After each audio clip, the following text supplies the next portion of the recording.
Eminyeeto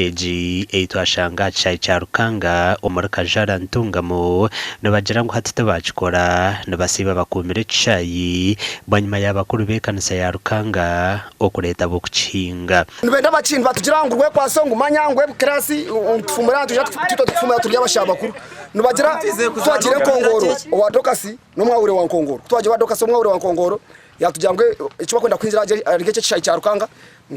ntushwerera biki ombizimbe byabo ebizimbe bikinje ntushwerera nkai kubanga nibenda kuki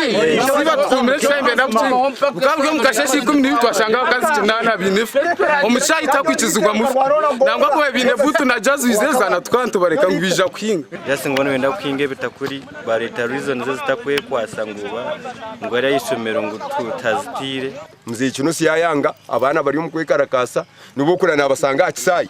bari mu byo kwekarakasa ne ukongana agento kwekarakasa bakurike amana tugakora ekishaayi ni mangu tubakinga nabo bacurugiro twagezaho kugamba n'umburuzi wa Rukanga Church of Uganda Kenneth Kasigazi nawe nukwe kutugira ngo enshongezi tuzubuzo mu bicu w'ekanisa Fred Tumuhirwe nangwa tukinene n'cyapa bazire n'amabari tukajyasa n'amabari garuhambo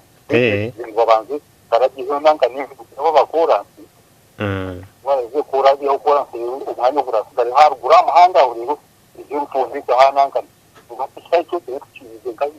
ati ni wa tukize ngato byo bakakagire muri bitatu bari ekishaayi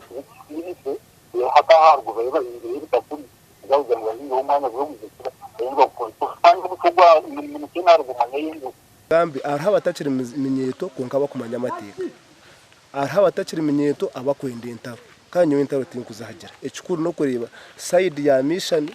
side ya yusi hona hagiro oburinganiza hate Eminyeeto neshaba Bishop Nathan Ahimbisubwe n'abakuru b'amadini agandi okutaho mu nshonga zabo ahabwa TV West in the area Saratugusa.